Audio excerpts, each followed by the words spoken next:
How's it going, guys? Welcome back to my high round solo strategy guide for the infection map on Advanced Warfare Exo Zombies. And we're heading into round 16 here, heading towards the Burgertown area. Gonna hang out there for a bit. As I've said before in this, it is probably the easiest area in the map to train zombies in, and it's definitely got one of the best traps as well. And we're using the SAC 3 dual wield machine pistols here. Are they machine pistols or SMGs? I'm sure someone will tell me in the comments. They always let their opinions be known about that sort of thing. But anyway, this is where we're going to train for a bit. And we're going to hit the trap up here as well. So just waited for them to spawn in. Then we hit the trap, take out as many as we can. And rinse and repeat, basically. So this is a regular round. It's one of the easier rounds to get through. So yeah, there's not too much strategy involved in this map, to be honest. It's just a matter of knowing the different phases that each round takes, because this map has, you know, so many special zombie rounds. You know, you have the infected zombie rounds, you have the dog rounds, you have the Goliath zombie rounds. It's pretty crazy. And you also have the rounds where you have the infected zones. So it's pretty interesting. Overall, I guess, let's talk about my impressions of this map and of Exo Zombies to date so far. I've seen a lot of hate for this map from people, but I think it's a pretty good map. I think the design of it is really good. I think it's a good size. It's not too big. It's not too small, although some people feel it is.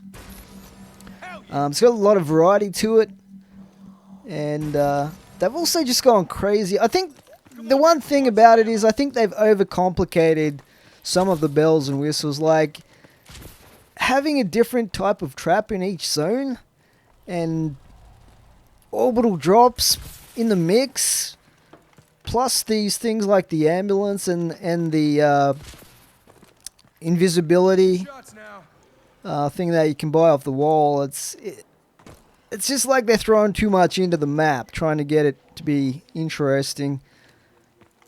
But, you know, the big thing about Exo Zombies is the weapons. And it's the most important thing for them to get right.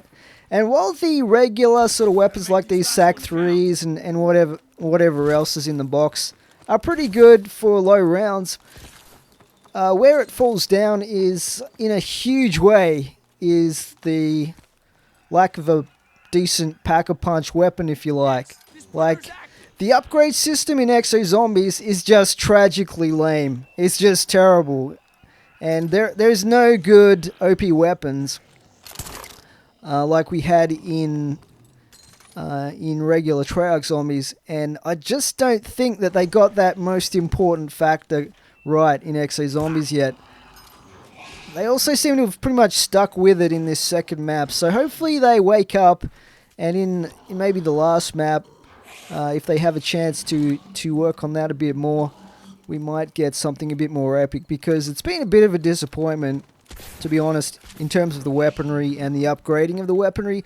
Like, if you told me prior to Exo Zombies coming out that you were going to have the opportunity to upgrade a weapon 25 to 25 levels, you would think that that would be just the most awesome thing ever. On paper it sounds great, but in actuality all you're getting is, as we know, the camouflage change and some you know, some of the different attachments changed, but no real noticeable difference in power, and nothing really epic.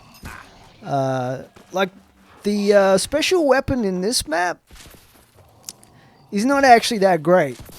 Like, they could have made it really, really good, but they didn't, which is kind of sad. So that's the biggest gripe that I have with this Exo Zombies mode. It could have been so much better if they'd had some epic weapons, which they don't, unfortunately. So overall, I think it's good. It's a good fun diversion that at least breaks up the 3-year wait until Treyarch Zombies, but it's definitely nowhere near as good as the Treyarch Zombies. The characters are pretty good though, I kind of like them. Okay, so we're going to try to save the survivor this time because he's nice and close to where we're located here. But obviously on round 17, it's going to be a little bit more challenging with how fast and dangerous some of these different zombie types are that we have now to deal with. So we have the crossbow. We also have a couple of invisibilities up our sleeve and an assault drone. So hopefully we can do this so that I can get a free upgrade here. But ultimately what you want to try and do if you're going for the really high rounds is pay for the upgrades if you need to get your weapon up to level 20. Max that you can go with buying the upgrades. He's going to go down through the sewers, make it difficult for me. Of course he is. And then just save the survivor. And one time, when he's really close to where you are at the start of a round, to get it to your level 25. And you're golden, basically. Alright, so he's got a ton of zombies around him. I've noticed that he seems to have a little bit more health in the higher rounds. But I'm not 100% sure about that. That's just my observation, if you know what I mean. So he's going to go all the way through, by the looks of it, to Burger Town. So hopefully we can protect him on the way through here. I'm going to buy the camouflage spray, aka the crap spray. So hopefully I don't get targeted coming through here. We'll try and protect him as we go through.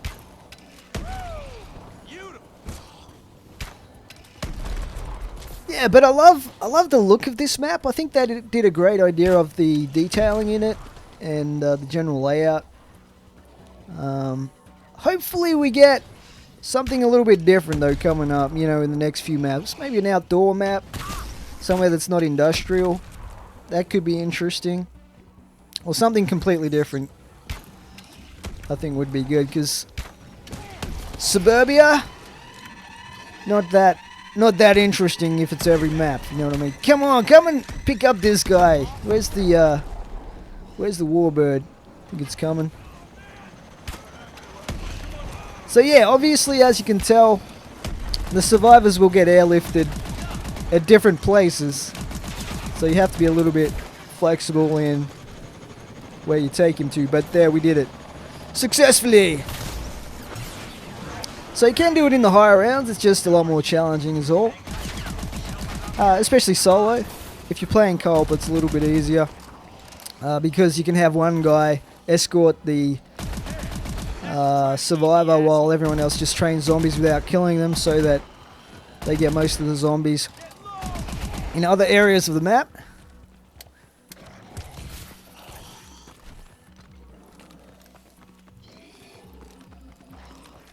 Alright, so at the end of the round we should get an upgrade on one of our weapons, but I'm going to buy an upgrade here anyway. It's a good idea to upgrade to about level 10 on whatever gun that you're planning on using long term, because you get extra magazine capacity, which is definitely helpful, especially with the S12. It's not too bad on ammo consumption, but it does chew through the ammo a bit more than some of the other guns. So we're going to upgrade the crossbow, I believe, here because it's out of ammo. Looks pretty cool with the green camo, actually, I think. Not a huge fan of the green camo, but on the crossbow it looks pretty good. Okay, so I was waiting to see if it was going to be a Goliath round, but it wasn't, so I'm just going to launch the drone so that we can pick up the turret, have that free space available. And we've got a dog round here, so we're going to have the EMZ dogs chasing me, trying to take out my XE suit.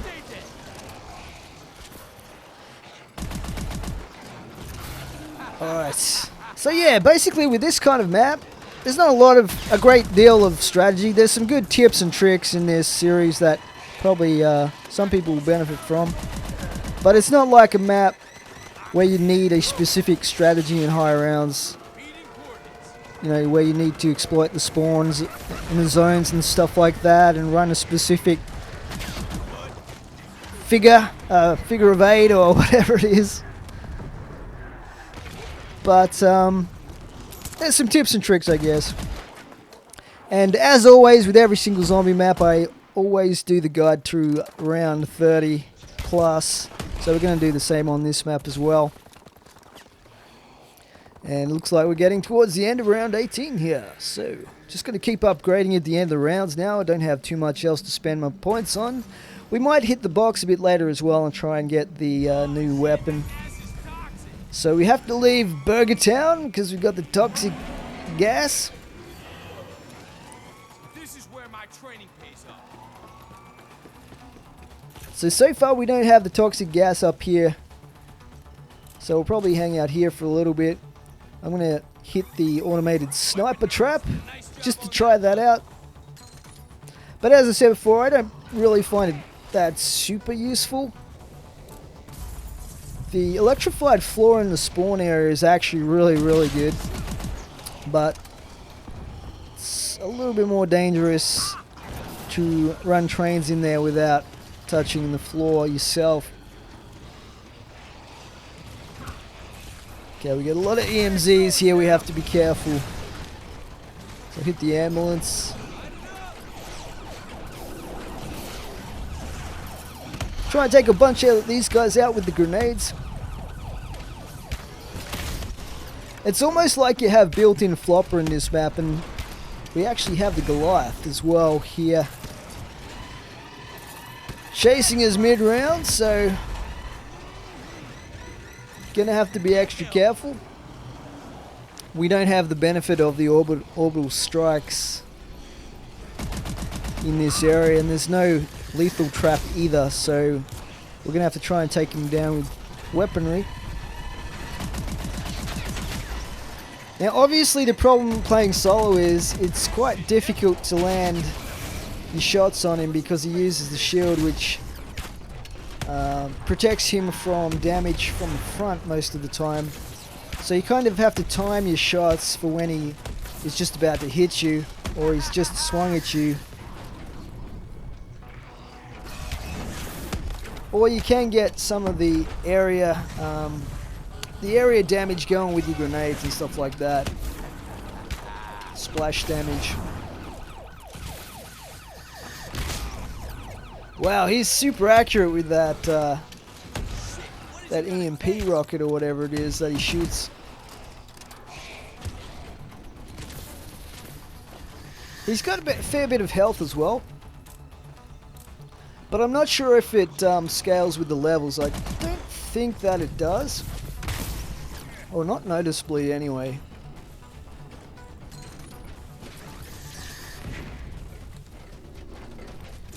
So I'm going to try and pick up this turret here. And we'll rip that off. I think it might be a laser turret though. Oh, it's a rocket turret, so might do a bit of damage to him. It's a shame you don't get more ammo on these things.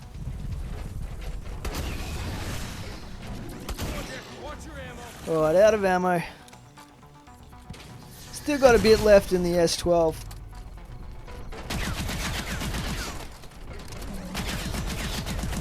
There we go.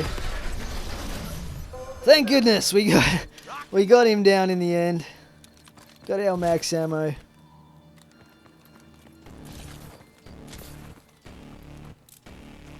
And we'll upgrade again here. Okay, so we should be able to move from this area to a different location. Try and get back to Bergtown or something like that.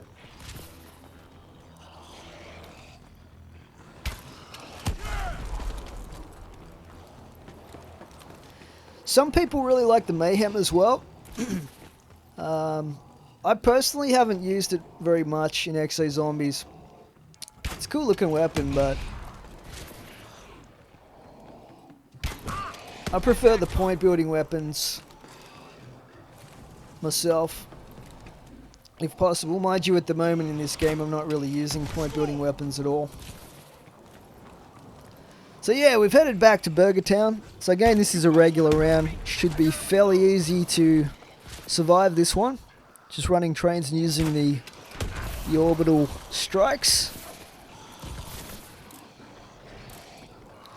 Not sure why I'm hitting those cash dispensers, but I don't really need the points too much. Just force of habit, I guess. There's always that slight chance you could get the malfunction where they spray the cash out, which is always exciting when that happens. Okay, orbital strike time. Gonna try and get the points over here as well.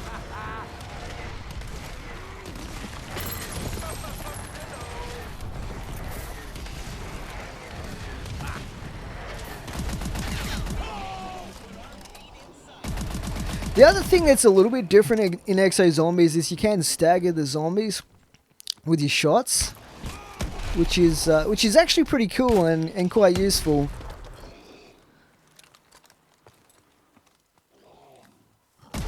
Okay, so we're at the end of the round, and we're gonna upgrade the S12 again here. Upgrade, boys. So probably want to get this to about level 10 as soon as I can. But I think we got extra ammo in that one, which is pretty cool. Yeah, we went from 60 to 80 rounds in reserve, so it's not very much, but I guess every little bit helps. Because once you hit the max level as well, once you've upgraded to the max level, then the max ammos can become a little bit scarce, especially if you're using something like the S12. So you're really best to kind of only upgrade your weapon when you run out of ammunition. But ultimately you're really going to be relying on the traps anyway, so it's not a huge big deal if you're going for the really high rounds. And we've got the dogs. So I'm going back for that DNA bomb. Just to speed things up a bit. Got some oozes as well.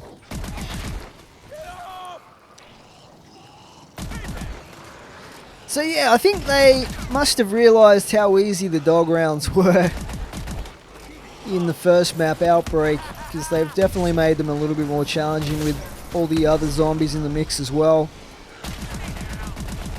Now, after the first survivor at round 6, every time you get a survivor after that, you will get an announcement towards the end of the round before the survivor crawls out of his little hidey hole. So that's pretty handy in letting you prepare for the rescue mission in that round if you choose to do so. So we'll see how we go in the next round. Round 22 coming up.